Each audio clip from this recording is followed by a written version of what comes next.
diagnose a small fraction of the total number of infections. So if you are at 5% positivity and you test 50,000 and then you test 100,000, the positivity stays the same. Yeah, you'll have twice as many tests come back positive, but it's not really evidence that it's more prevalent.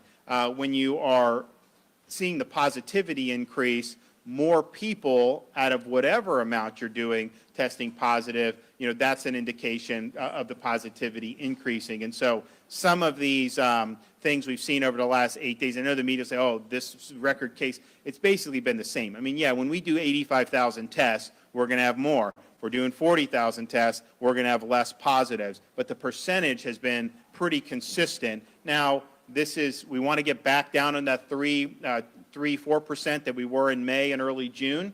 At the same time, the 15%, that's a far cry from what you were seeing in places like the Northeast, where they were 30, 40, 50% early in the pandemic.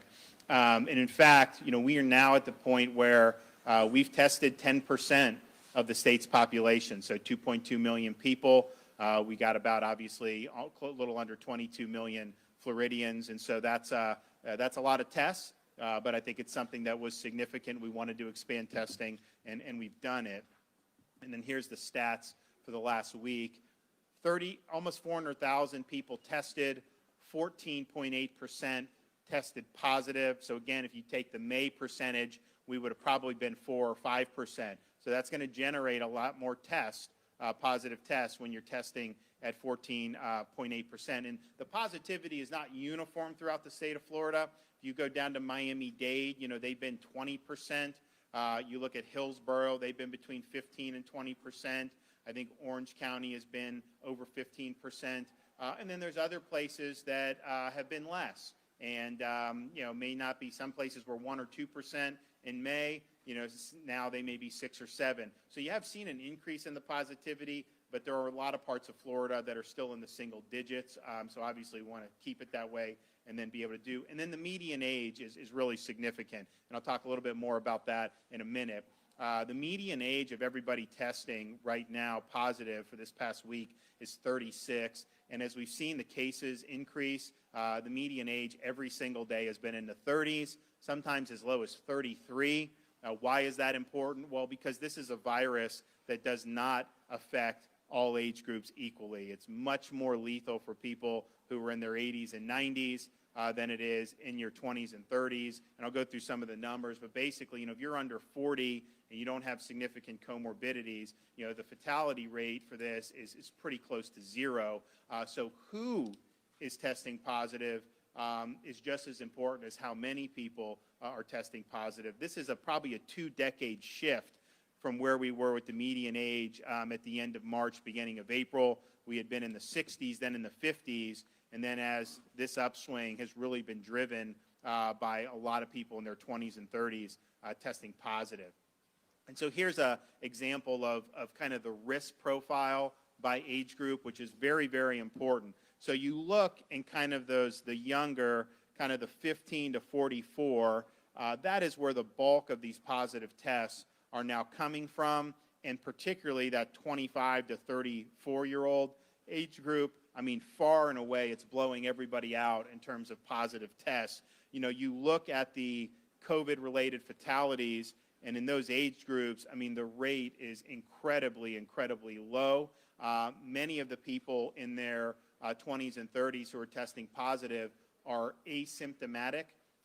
They're being tested because maybe they were exposed, maybe for workplace, and then those who develop symptoms mostly develop mild symptoms. And so these are the folks who are just simply less at risk than the folks who are 65 and plus. And there's a big difference too in the risk profile between 85 and plus. 75 to 85 is definitely lower, and then 65 to 75 is definitely lower than that. And then obviously as you go down further, absent comorbidities, it goes down very, very low. So the case growth is really being driven primarily in these low-risk groups. Now at the same time, just because you're 21 and you may not have significant symptoms, that does not mean that you can't infect other people. And I think that that's something that we're obviously concerned about. But this is really the picture of where we were since the cases started going up in the last month. has really been driven by those age groups right there. And in fact, if you look, that's the cases by age in the state of Florida. The age that has the most cases in the state of Florida is age 21. And again, without comorbidities present, you're looking at practically a 0% fatality rate. Obviously, as it gets older, it goes down. That's obviously a good thing. We don't want to see cases in the upper age groups. But really, it shows you kind of that real significant increase from those 20s and 30-year-olds testing positive. That's where most of the community transmission is really coming from, particularly in metro areas like the Orlando and Hillsborough. If you look at their median age, that's dropped dramatically in some of those metro areas. That's fueled by some of those folks in those age groups that we're seeing. So it's so when you see the cases, obviously it's something that we're seeing. But it also does matter who's testing positive in terms of mortality and morbidity. And if you look, and people don't usually talk about this, the case fatality rate by state, Florida is much lower than many of the other major states. So case fatality is just the number of fatalities related to COVID divided by the number of COVID cases. And so we're now, I think, under 2%. And that's been trending downward. And I think that that's a reflection of the fact that a lot of the newer cases over the last month have been driven by people who are at very low risk for fatalities. So part of it too, and I think the doctors will talk about some of the things, they also have more tools at their disposal to be able to treat people as they come in. And again, that the whole idea of flattening the curve was not that you would not have more infections. I mean, no one said that you can just somehow stop it. The idea was you kind of spread it out so that the healthcare system is in a position to be able to handle what happens. And clearly, we did that in Florida in March and April, no problem, had very relatively low hospital occupancy. We had a lot of availability. And then even as they put the elective surgeries back in, most parts of Florida, you still have about a 25% availability. And so that's part of it, but it's also the treatments and the other things, learning from other countries, other states. And so they've done a really good job about that. But, we have probably the most vulnerable population, but then to have a case fatality rate that's now below 2, and of course, many more infections and cases. So the actual infection fatality rate is going to be much, much lower than that. Here's what we're looking for total tests in Florida, 3-day rolling average. That little peak in May, I've said this before, but that's artificial. That was about 6 weeks worth of backlog negatives that got dumped over a 2-day period. So really, it has been a pretty smooth ascent from where we were in March until where we are now at the beginning of July. And we're averaging, I think, over the past week, I think it's like 60 to 65,000 test results a day coming in. Part of that is because I'll talk about what Florida's done to expand testing. Part of it, the hospitals, they're testing everyone coming in for procedures, if they're in for childbirth, if they get in a car accident, they're getting swabbed. So you have way more testing being done at the hospitals than you did in March and April. One of the things we look at are these syndromatic indicators. And again, sometimes there's signal in this, sometimes there's noise in this. Clearly, you can see if you would go back in May, this was something that was incredibly stable and low throughout most of late April, all of May, beginning of June. And then as you start to see in the second week of June, a little bit of an increase in the COVID-like illness. So this is people that go to the ED for COVID or influenza-like illnesses that we track. So these are ED visits. So then you look as we get into the middle of June, you see the increase in the COVID-like illness visits, and then it goes up even more towards the end of June, and then really at the very end of June, you see, and then you have seen it kind of taper back. Too soon to know whether that's a sustained trend, but obviously those are syndromatic indicators that we're looking at. When you get positive test results, sometimes these labs will take a week to turn the test around. And so you could be getting a positive test today, and someone may have taken that test 7 days ago. They may have been infected 7 days before that. So chances are they've probably already, if they need to, probably already visited by the time some of these test results come back in. And so it's unfortunately, you're not in a situation where these are instantaneous test results. But those are things to look at, these COVID and influenza-like illness indicators. So we're going to continue to monitor that. And I said before, and I'm just going to stress that cases are simply detected infections. There are and have been way more infections than documented cases. And so if you see 5,000 cases, 10,000, just understand that is not the sum total of the people that have been infected. If we were doing 80,000 tests a day in March or April, those numbers would have been dramatically higher in terms of case numbers than what we ended up having. And here's an example of what we mean by that. And this is recently, the end of June, CDC put out, they did antibody testing and seroprevalence surveys in different parts of the country. They did one here in southern Florida in the 4 counties, Martin, Palm Beach, Broward, and Miami-Dade. And if you look, they were testing for the presence of antibodies, IgM, IgG, and this was done over a period April 6th to April 10th.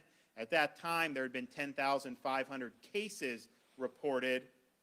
Based on the antibodies and the seroprevalence, CDC believes that there were actually 11 times more infections at the time in southern Florida. So that's 117,400 infections that had actually occurred. And if you think about the antibodies, the IgG takes about 2 weeks to develop, IgM probably about 7 days.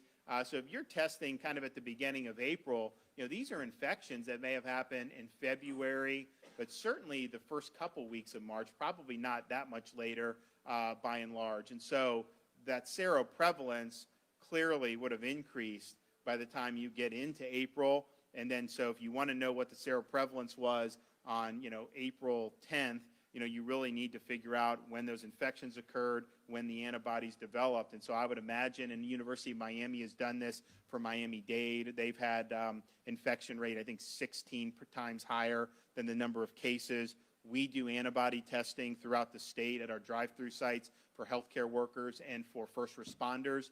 And what we're finding, places like Miami, 7 to 10% test positive for antibodies. Some of the places like Orlando, Jacksonville, they're more in like the 3.5%. But still, that is showing you that the prevalence is not captured by just the detected cases. Now, that means a couple of things. It means that the virus is more widespread than what the cases would say. It also means that the fatalities are less than a simple raw case fatality rate, because you'd have to include all the infections doing a seroprevalence. And so that's why CDC now estimates the infection fatality rate for corona to be about 0.26. I think it's their best estimate. In Florida, if we do have a 1.9% case fatality rate, if you are going to say something like 10, 11% higher, that would obviously bump that down to about 0.19. So, but I bring this up just because I think it's important that people understand, how this has developed. And these were infections that likely occurred before there was any 15-day to stop the spread, before we, had thought that there was necessarily widespread. So I think it shows this thing has been circulating for longer in our country than we initially thought kind of at the beginning of March. I mean, at the beginning of March, we're testing people. It's like, oh my gosh, we have a case. Like, this is it. That's the infection. And in reality, that was a function of the testing criteria. Had you had a broader testing criteria, you would have picked up more cases at that time. And I bring that up too, just because, as you see cases, people just should put it into context about what's going on. There's no need to really be fearful about it. I mean, we can talk about the different steps that individuals can take, that we're going to take statewide. But at the end of the day, this is something that's been around for quite some time. I think this is important, and I know some of the physicians here will talk about it, but one of the things that I think did not get as much attention at the time, and only now I think people are starting to realize, is when the coronavirus pandemic national emergency was declared in the middle of March, CDC looked at the ED visits across the country for things like heart, stroke, and other serious illnesses. And what you saw was a major, major decline in the number of people visiting the ED for things like heart problems. Now, No one believes that those problems all of a sudden just stopped. What happened was people were probably fearful about going into the hospital because they thought, maybe they would catch the virus there. Maybe they thought that the hospitals didn't have capacity to deal with them. Who knows? Maybe they thought that they were told to stay at home. Maybe they thought that means don't even get medical. But there are probably a lot of reasons for it. But this definitely happened, and CDC's recent report basically attributes, or says it may attribute, the observed excess mortality not associated with COVID over the last several months to people putting off visiting hospitals for really life-threatening situations. What happens is you may not die right then, but the problems worsen, and then by the time you do present in the hospital, you're sicker than what you otherwise would be, and your mortality risk has increased dramatically. So people should just be very, they should understand that the hospitals are a safe place to be. This is something that you do not want to put off. There's capacity. They have great safety protocols. You're less likely to get coronavirus here than a lot of private residences or a lot of other things you could be doing. So please come in and don't let those problems fester. That does impact, absolutely will impact mortality if you don't come and get the care that you need when you need it. So our number one priority throughout this whole thing is to protect the vulnerable because of the disproportionate impact the virus has on people who are 65 and up and people that have significant comorbidities. We've advised really since March, and even as we got into the different phases, the guidance has never changed about people who are 65 and up. We're recommending and advising to avoid crowds and to minimize close contact with people who are not in your household. That is the safest way to make sure that you're not putting yourself in a situation where you could contract the virus. And I think by and large, being here in the villages is important because, they've really, I think, heeded this from the very beginning. I remember talking to Gary Lester in early March. I was like, they had a plan. They've done a lot of stuff. And, it's really made an impact. And I know one of the physicians was going to talk about, some of the other areas in this system where the population's younger, you actually see more cases and even more ED and in hospital admissions than you see here at the villages. And a lot of that is because of people really making the effort to protect themselves. So the message for our elderly population is to avoid crowds and minimize contact outside the home. This virus is circulating and is circulating more widely with people who are in their 20s and 30s. So anyone in multi-generational housing, that's something that should definitely be a concern. And then obviously if you're somebody, that has either kids or grandkids in that age group, that's something that you should be cognizant of as well. Also underlying conditions. So if you look, the younger you are, the fatality rate is incredibly low, close to zero, but regardless of age, if you do have some of these significant comorbidities, you are definitely at an increased risk from the coronavirus. And some of the things I think people would understand and just instinctively, anything with having to do with the lungs, like a cystic fibrosis, obviously if you have a serious heart condition. But what they see a lot in the hospital with the patients who may not be in their 70s or 80s, maybe in their 50s, that is the difference between maybe having an asymptomatic illness or minimal symptoms or an illness that requires hospitalization, are some comorbidities like diabetes and obesity. Those are very, very common comorbidities that hospitals really throughout Florida, I think, are seeing over and over again. And so, the guidance for folks in those situations is the same as for our 65 and up. Be sure to avoid crowds and minimize close contact outside the home if you're somebody who's in those categories, because your risk is elevated due to those comorbidities. Of course, our long-term care facilities is kind of where the most at-risk population is. We did early on, I know some of the doctors, I think Dr. Lizardo will talk about the impact, but we protected these long-term care facilities. We banned having patients be readmitted if they were COVID positive. because we feared that that would help really spread the outbreak against the most vulnerable, and I think that that was the right policy. But what we also understood is, okay, if you have somebody who's COVID positive, who's a resident of a long-term care facility, and they're in the hospital but they're medically stable, we don't want them back in the nursing home if they can't be isolated, because obviously you're putting the other residents at risk. But if they don't need to be hospitalized, it would be good if they could be isolated appropriately. So what we started to do in April was establish COVID-dedicated nursing facilities. So we now have 12 COVID-dedicated nursing facilities throughout the state of Florida that are able to have patients who are COVID positive, but that do not, their health does not require hospitalization. And fortunately, even though the mortality rate is much higher for people who are over 75, we are finding a lot of nursing home residents and long-term care residents who do test positive and who have symptoms that are short of what would require hospitalization. So you now have these facilities all across the state of Florida, and that's about 750 beds that can be used for folks who are convalescing and who are isolating. And this is really worth it, because if you put someone back into a long-term care facility that is still contagious and they cannot be isolated, that is going to end up spreading in those facilities,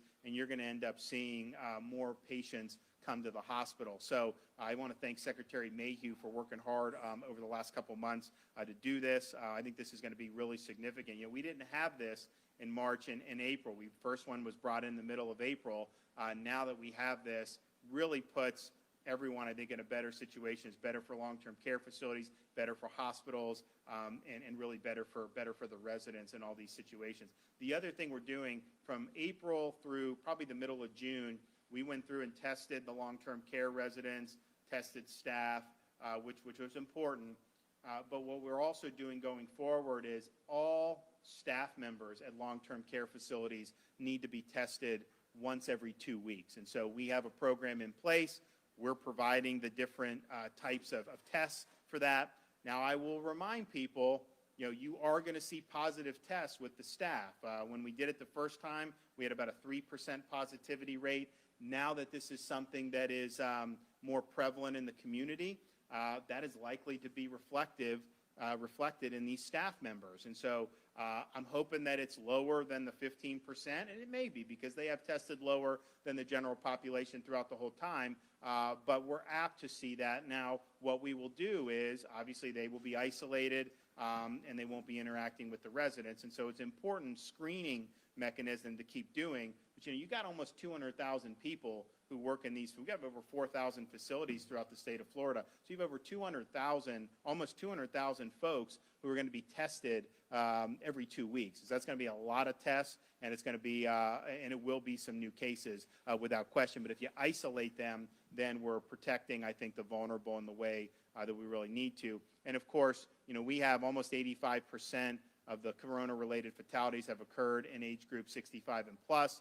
I think nationally, if you did an honest accounting, any long-term care resident, whether they die in the facility or at the hospital, if you count all of that, which Florida does, you'd have a majority of the COVID-related fatalities would be residents of long-term care facilities nationwide. And I think that's true in a lot of these other countries. And so, if you want to know where the risk of mortality is from the coronavirus, you've got between 100 and 150,000 folks in these facilities in Florida, and they represent over half of the fatalities in the state. And so we're going to continue to put a lot of emphasis on protecting the most vulnerable to this virus. Social distancing. We obviously we stress this and have been. I know as things kind of changed a little bit at the end of May, beginning of June, there were you saw a lot more large gatherings, you saw different things. And I don't know if maybe people thought the social distancing, is kind of yesterday's news. It's important to continue doing it.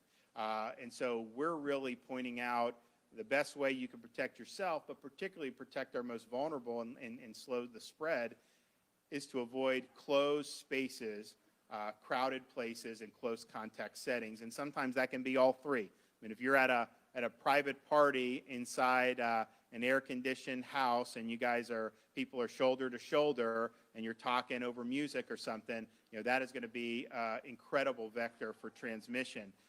When you're in enclosed spaces, particularly with air conditioning, you're going to see more of transmission than you would if you were in, even if you're inside, if it's a little more spacious, and certainly, obviously, if you're outside.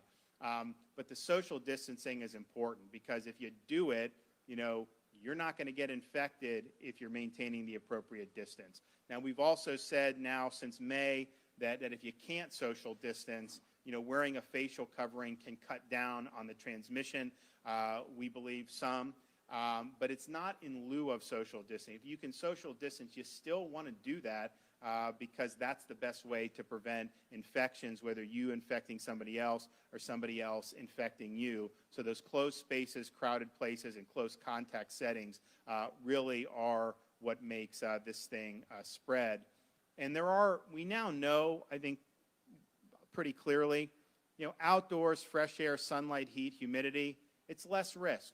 It doesn't mean it's no risk. I mean, if you're very close and doing things like, definitely, but if you're just outside, the chance of you acquiring this from fleeting contact from somebody, is very, very low. The higher risks are those enclosed, crowded spaces with the poor ventilation. Florida, I think you're seeing all this happen throughout the Sun Belt, from the Carolinas to Southern California, places like Arizona, Texas, Florida that are hot in the summer. People tend to want to retreat inside to the air conditioning, and that's understandable. But if you have groups of people in the air conditioning, that is going to be better for the virus than if you were outside in the sunshine. And that's, I think, been proven over and over again. And so different environments carry different risks. And so as best you can, minimize a lot of contacts in those high-risk environments.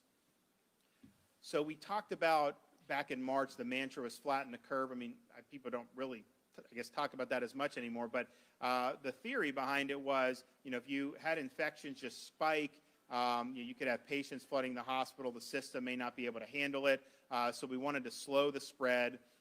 We couldn't end the spread, and obviously, I've said we're going to have cases, going forward, but it's allowed us to be in a position to be able to better handle what's going on. Back at the end of March, we had 7 state-supported testing sites. By April 1st, we had tested 20,000 people in those sites, which at the time wasn't bad. I mean, there weren't tests available everywhere. You kind of had to do what you had to do, but that was what we did. To date, right now, we have 47 different testing sites, and just those sites alone have done almost 600,000 tests. And so the sites we have drive-through sites, we have walk-up sites, we have pop-up retail sites, we have a mobile RV that will go around in different parts of Florida and test people. So you've seen more and more testing available across the state of Florida. And obviously, what the state is doing, is just part of it. I mean, the hospitals are doing a lot. You've got the locals are doing stuff, private sector. But we're now in a situation where there's a lot of these test sites in a way that just wasn't the case in March, not only here, but anywhere in the country. In May, when our numbers were low, I was begging people to get tested. Some of these places had relatively light traffic. Now, in the past few weeks, that traffic has increased, so the capacity has increased. Some of the Orange County Convention Center, that would do about 500 tests a day.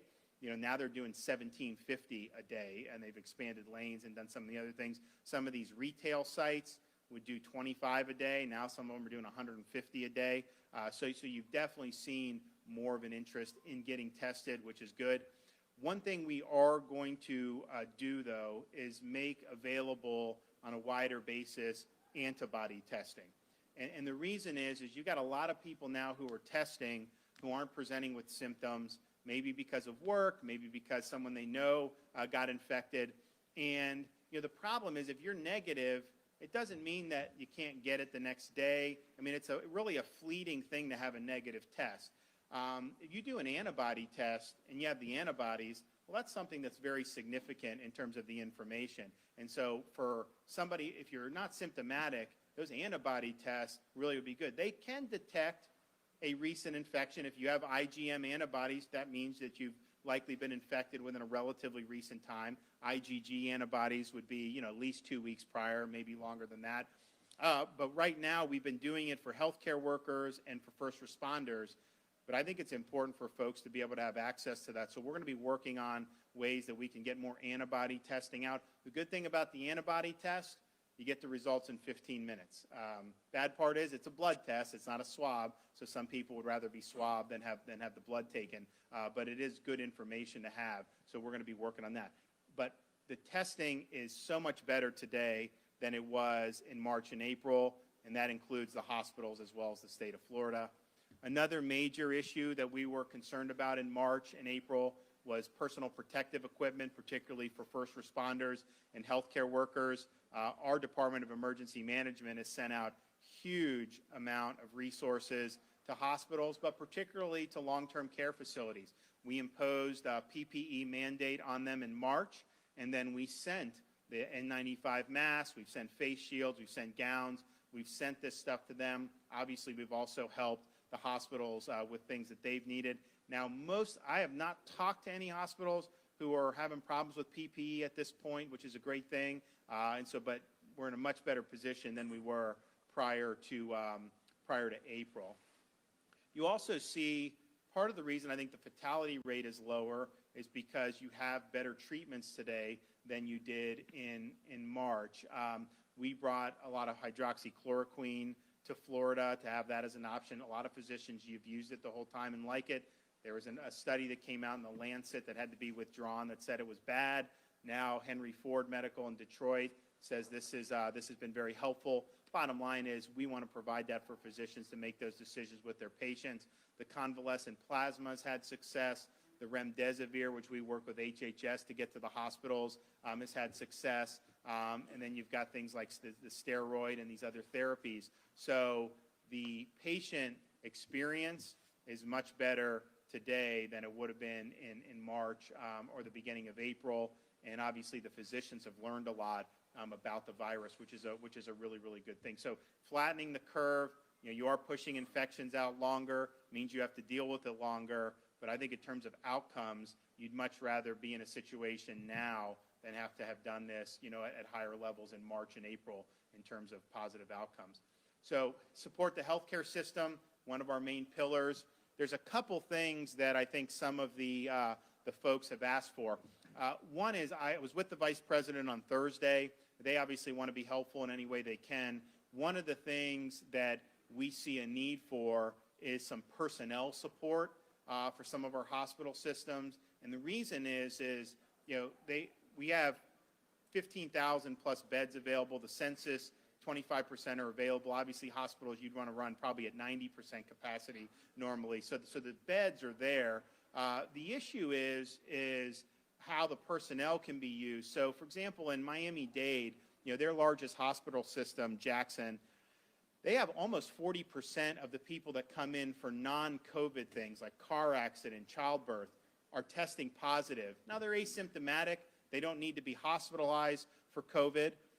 But once somebody tests positive, there's a whole set of procedures that then get put in place. It requires manpower so that those folks are isolated and the COVID doesn't spread to other people. And so what they're finding is okay, someone gets in a car accident, they get swabbed, they're positive. They don't need to be hospitalized for COVID, but they do need care for other things. That still requires kind of the COVID procedures to be put in place. So having a little bit of relief on that element, and there's different things that they can do, would be good. So we've put in that request. We think it'll be favorably granted, and we hope to have some folks down. They're fine now, but just looking at particularly as you see certain communities where there's a higher positivity rate, well, that's going to be reflected in the general patient population who come in too, apart from COVID-19. So they're kind of at the higher end with the 40%, but even some of the ones in Central Florida, like Orlando Health, I think they said they're about 20% of the people coming in for other things that get swabbed, do test positive. And again, these are people, I think 99% are asymptomatic, or most of them are asymptomatic, and they don't require hospitalization for coronavirus. but nevertheless, those procedures need to be put in place, and that just requires a lot of care and a lot of manpower. And they've had a lot of people working very hard for months, and then the summertime is the lower season for Florida typically in terms of staff, and so this is an important request. The remdesivir, we want to make sure that that continues flowing. The HHS had been sending it directly to the Department of Health, and then Florida was distributing it to all the hospitals based upon need. It's worked very well. But now what they're doing is they're going from the manufacturer directly to the hospitals, which is fine, but we just want to make sure that there's no gap there. So we're working with the White House on that. And then finally, just some of the chemicals for the labs. They're doing a lot of testing in these hospitals, and so they're running out of some of this stuff. I know this stuff's available throughout the country, and so we hope to be able to get it. You know, when we had lower numbers, we wouldn't get anything because they were sending it to places that were higher. So the fact that we have these cases, we're running a lot of tests, people get that the hospitals need to be able to turn around these tests very quickly. So that's something that we're going to be working on really significantly. So we're better prepared now, and I think that the steps to protect our most vulnerable is clearly the most important thing that we can do to minimize the impact of the coronavirus. And I know we're working very hard, not just at the state level, all our localities and the federal government working side by side with us. We're going to hear from some of the physicians, and then we'll have a little discussion, and then we can open up the floor for some questions. And so, Dr. Nelson, you want to just, well, one, thank you for having us. You want to just kick it off and make some comments? Thank you, Governor. Better. Thank you, Governor. My name is Dave Nelson. I'm the president of UF Health, which means I oversee the Gainesville, Jacksonville campus, as well as the two beautiful hospitals here in the villages.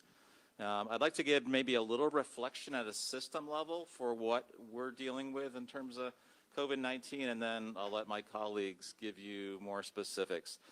So other than overseeing the health systems, we're also responsible for bringing back the University of Florida and the professional schools at the different universities for UF Health.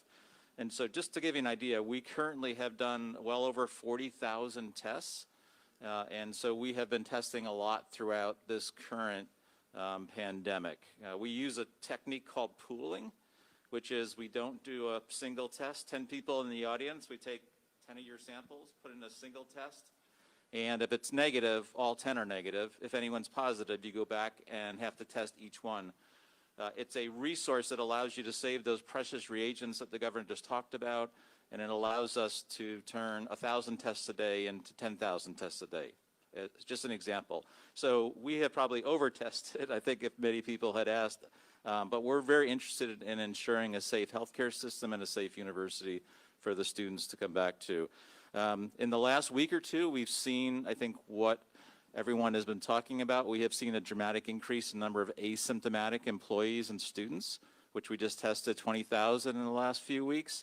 But to put things in perspective, we went from 0.1%, 0.1 to 1%.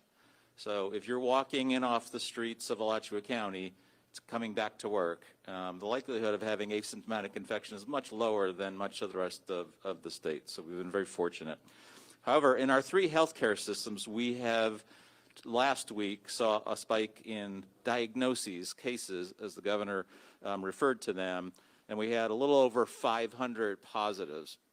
If you look at the median age and where they distribute, Gainesville, Jacksonville, Central Florida Health were kind of 1, 2, and 3, but an interesting median age of around 25 was occurring outside of the hospitals, which are all around 58. So we're seeing young people coming to the emergency room or coming to the healthcare system to get tested, and we're seeing, I think, the age push back in terms of who's getting hospitalized, probably in that mid to late 50s, which is a change, I think, from our early experience that was dominated, unfortunately, by the nursing home patients and those with very heavy comorbidities. And so overall, if you look at healthcare capacity, so we test a lot. We're seeing a fair amount of disease. It's in the young. So how are our three big healthcare systems stacked up to take a second or third peek? Right now, all three of our healthcare systems have very good capacity. I think there's a lot of misconception in the general public when you hear that, let's just say our Gainesville campus is 90% full. That's a good thing because we're usually closer to 100% full because we need to run fully to serve our community. We have triggers that we can turn. The governor turned one before, which helped us decompress, which is elective surgeries. And, we can continue to evaluate, but at least so far in the Central Florida Health Hospitals and our Gainesville and Jacksonville community, we have significant capacity and don't see that being a problem. We probably could go tenfold higher than we saw in what you would see as the first wave, because we never got into the mitigation strategies, because we didn't see what South Florida hit. There's no doubt Miami will have a little less capacity than the UF health system because we had never got to positive rates of 15 or 20%. So anyway, overall, I think we're definitely seeing a common younger person's spread. Hospitals are getting more active, and we will continue to watch those numbers, but have many triggers to pull to open up the system more if we need to. Great. Dr. Spry, why don't you talk about a little bit about the ED and some of the stuff that you've been seeing throughout these many months? Is this on? All right. I'm Jeremy Spry. I'd like to, first of all, thank Governor DeSantis for coming here and speaking with us. It's important that he gets a lot of information from the physicians that are in this every day, and it shows in your control of the data, which is very important. And I'm the medical director of the emergency department here at the Villages and also the vice chief of staff for the medical staff. One of the slides that he put up there was one that reflected what the CDC reported about severity of other illnesses. And we're not just seeing an increase in the severity, but also in the mortality associated with it too. So heart attack, stroke, other infectious illnesses aside from COVID, patients are waiting and they're not coming in. That's getting a little bit better, but still, to this day, we're seeing patients that should have been here earlier. That has a direct effect on their overall health.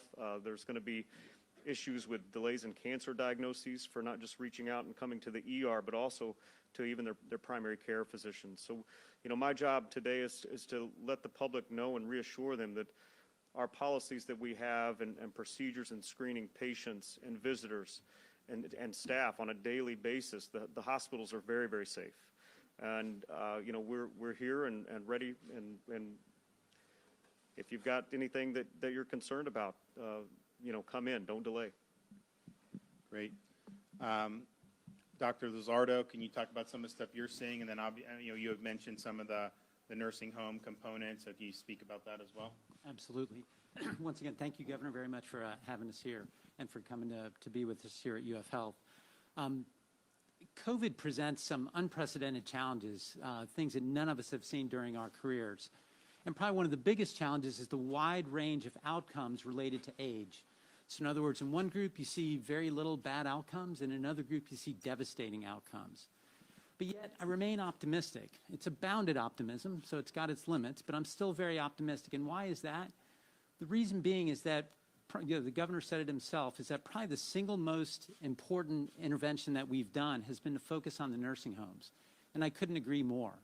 When you look at that idea of testing repeatedly and going in every 2 weeks to ensure that that's where you watch that population the most, not only the workers, but also the residents in long-term care facilities, that has been a huge breakthrough, and that's a very important step to take. So that moves and makes a big change and affects probably the single most important risk group in terms of mortality, really the outcome that matters the most. But secondly, I said a bounded optimism. The bounded optimism is that what's been driving what's been going on here lately, and it's been behavior. As the father of a 21-year-old and a 15-year-old, I get it. I understand kind of what some of the challenges are. But much of what we've seen lately is behavior-driven. And again, yes, we want to see that stay in the age groups, but again, that fear is that unmitigated behaviors. In other words, just kind of thinking of now and not thinking of tomorrow or thinking of others, that spills over into other age groups. And then we've got another problem. So again, I think that we have the tools, we have a lot of steps so we can move forward, but again, we need everybody to work with us on that. So follow the rules, follow the guidelines, try to think about others as well. I know so many people are doing it, and this is a long haul, there's some challenges here, but there's a lot of reason to be optimistic. And I think that those steps will make a big difference, and especially with those younger age groups, thinking about others, trying to put off some of those things, think about the ones you love. Those are going to be the steps that are going to really help all of us continue to get this under control and continue to have reasons for optimism moving forward. Great, thanks. All right, Dr. Lowenkron, you want to weigh in on some of the stuff we talked about? Sure. So Jeff Lowenkron, Chief Medical Officer for the Village's Health, probably the only representative of an outpatient system here. And a lot of what we have as a patient-centered, primary care-driven, community-based healthcare model is the ability to talk to folks before they're sick. And part of what we need to be able to do is assure they have a confidence to be able to speak with us, either in person, which will welcome them into the care centers, or in whatever way they want to reach out to us. The real key is that we, as the healthcare delivery system, have to make sure they're safe when they come in. So we're making sure, and we've been doing this for months now, we screen people on the way in, we keep our own folks who are working there safe, and we keep the people that they're coming in contact with safe. By doing that, we assure that they can get the care they need. You know, the real key is this. Most people, as they get older, don't need a hospital stay every year, but they all need a primary care visit every year. So we've seen demand for services come down for in-person, but our ability to still make sure we deliver on the high-quality service that we can is key. And what we know is if they need to come to the hospital, they're going to get outstanding and safe care here as well. So with that, we've been pretty comfortable sending our patients here when they need to, but we do start out by making sure they need to come. So, thank you. And I mean, just for the course of this pandemic, like particularly the residents at the villages, I mean, it seems like they've really, taken some of the guidelines to heart, and they still do things, obviously, because they're a very active bunch, but they've done it in a way that's minimized risk. Has that been your experience? It has been, and I think one of the things that really doesn't get the credit that it deserves, so the leadership here at the hospital and our leadership and the Department of Health and the counties here have gotten together to assure we're giving a clear, consistent message as to what's been expected, and that clarity and that communication plan has been in place since March.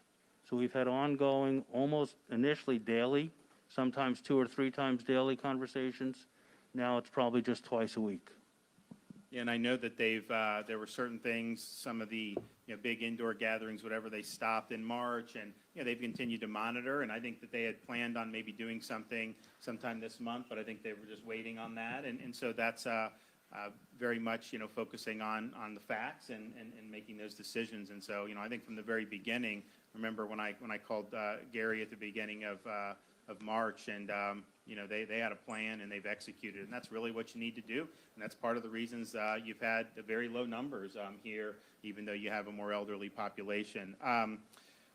Dr. Nelson, across your system, we've heard throughout different parts of Florida that March and April patients that were presenting, they tend to be older, very sick. Now, maybe a notch younger, maybe a notch milder. Is that what you guys are seeing in terms of your COVID-positive patients? Yeah, I would say that's accurate. Also, we're so much smarter, right? We know how to put people down on prone position. We know probably not everyone needs a ventilator. We have remdesivir and steroids that have a role in hospitalization. So not only do I think we have a little bit either different virus or patient who's getting exposed, but we've just got so much more knowledge that we learned from the New Yorks and the Connecticuts and the rest of the world that kind of taught us, things that would have saved probably lives back then. So I think we're all getting better. And hopefully we'll get some new therapeutics or a vaccine down the road to make it a little easier. Absolutely. So Dr. Spry, in terms of the EED visits, you guys saw a decline. How much of a decline did you see, and how long did that decline, and where are you now? Are you back to normal for things like heart and stroke symptoms? Yeah, we had about a 40 to 50% decrease in overall daily volume. That just wasn't here in Central Florida. That's all throughout the entire country. Even my friends where I trained in Detroit, the COVID capital, their volumes were down as well. Now volumes have picked up. We're still down about 10%, but we're not where we were typically, even in this seasonal area right here. So because there was a decline, and I think most people don't think that all of a sudden people stopped having heart attacks or strokes, the people that eventually would come, who probably should have come, are they coming in worse condition? Yeah, absolutely. And we said the same thing. What happened to appendicitis? What happened to heart attacks? Where did they all go? It just doesn't disappear. So they're waiting, and when they come in, they're having issues with more significant congestive heart failure because they rode out their heart attack at the house, or they're laying on the floor for 3 days not wanting to come in and get help. We've seen several falls at home that typically just tried to make it themselves. So it is very important that you don't ignore these things just because we're in the middle of the pandemic and you're concerned about, the state of the hospital. Great. All right, well, I want to thank you guys for having us here. Thanks for all the good work you're doing. Thanks to the villages for really going about it in a really, really smart way and protecting their residents.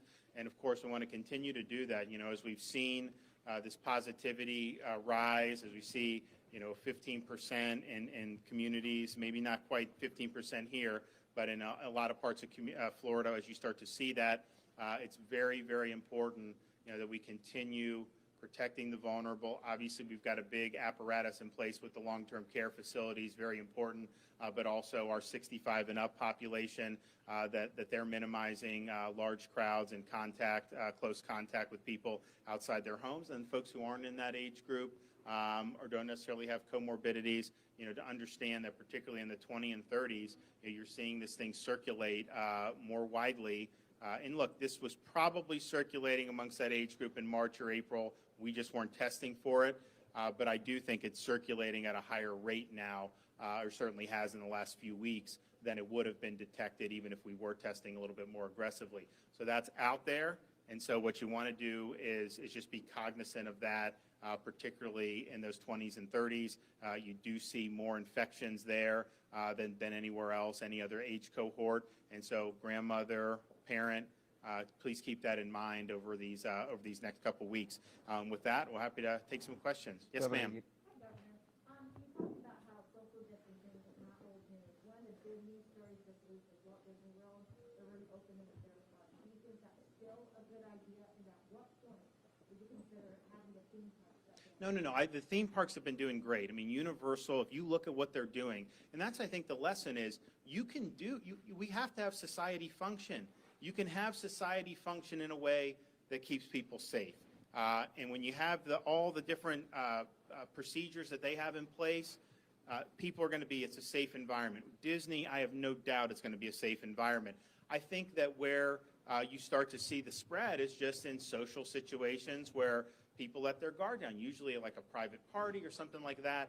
That's kind of what we've seen. So, but I think that the folks who put a premium on safety, that's showing you that we're able to handle this, have society function. We still want people going to work, but do it in a way that you take some basic precautions. And so I'm really impressed with what Universal's done, and I've looked at Disney's plan. I mean, it is very, very thorough. At what point would you consider having the theme park closed? They've been doing a good job. I mean, that's, here's the thing. You see where where the virus is spreading and in the age groups it's spreading in. We need to protect the vulnerable. We need to protect the folks who are in the at-risk age groups, people with comorbidities. But the broader part of society, doing the moderate social distancing, doing the basic things will go a long way. And so that's what we need to do. We need to keep people working, keep society functioning, and combat it that way. And I think we will. Governor, a lot of people are singling out Florida. I'm sorry. A lot of people, as you've heard, are singling out Florida. What else is new? In some cases, they were doing that in March, too. Remember that? And it seems picking on Florida. Chicago, the latest city to implement a travel restriction for Floridians on top of New York and New Jersey and Connecticut. Europe will not allow Americans in as of July 1st. They said they were going to. But they're talking about positivity rates, not so much cases. I know you're focusing a lot on positivity rates. Some of their requirements are until the positivity rate drops below 10%, they won't allow Floridians. They're specifically pointing out Floridians. The Disney's Actors Union has said, we don't think that Disney can reopen safely. They seem concerned. Are you not as concerned as they are? Obviously, we're doing so much in terms of combating this from the beginning. I mean, if you just look at what we've done with these COVID-only nursing homes. I mean, that's saving lives. So we're doing all that we can do on that. So obviously, I went through the numbers. I want us to be in May. I want us to be in early June where we're at 3-4%. I mean, there were times in Central Florida, Orange County, sometimes they'd have days they'd be 1.5%, 2% would be positive. And really, if you're at 1.5%, 2%, that's basically false positive rate. There may have been nobody that actually was infected at 1.5. So we want to get back to that for sure. I think we've stabilized it where we're at. And, other states can do what they want, but you go back and look at March, the positivity rates in some of those areas, it won 15%. I mean, it was 40, 50, 60% daily in some of those areas. So it's a little bit different. And I would also say Florida is very diverse, as many of you know. We have one major metro area in South Florida that has the highest numbers, both in terms of positivity and in terms of ED visits and hospital usage. And then we have others. If you look at like Central Florida, no doubt you've seen way more cases in like Orange County. But the median age sometimes is in the 20s on a daily basis, never above, I think, like the mid-30s. And so the clinical consequences of that has been relatively mild. I mean, Orange County has one of the lowest case fatality rates for the amount of people, that you have. So there's a lot. It's not an even epidemic throughout the state. There's a lot of diversity here. Obviously, I think the solutions are going to be tailored differently based on the facts at hand.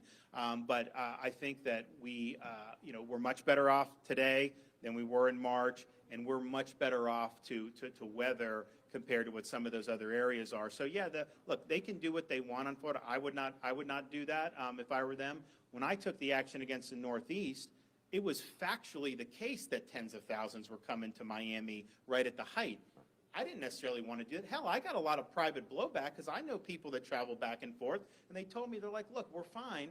And I just did it because I thought that was the safe thing to do. And I think in hindsight, you look back, South Florida had it worse then, largely because I think of that being seeded. You didn't see the seeding as much in Central or North Florida, and so it was milder in March and April and May here. Now I think this part is starting to see, more cases or whatever. So, but we're really, it's a team effort here in Florida. We've got all hands on deck, and I think the people of Florida are responding positively, and I think they're responding in ways like, look, there's no need to be fearful. Let's just focus on the facts. We understand what we've got to do as a state, and let's get it done. And I think if we do that, we're going to be in good shape. And I do think, to listen to some of the things, that you hear from some of the folks in the hospital systems, they understand, they prepare for this. I mean, this is what they have to deal with.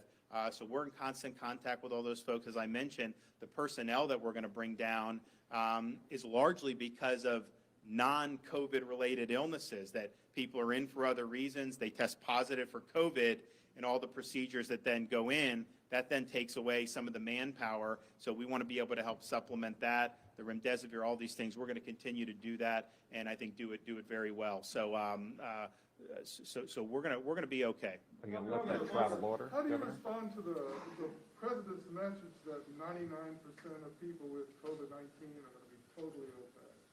Well, I think if you look, so you saw, I'm not sure exactly what he meant.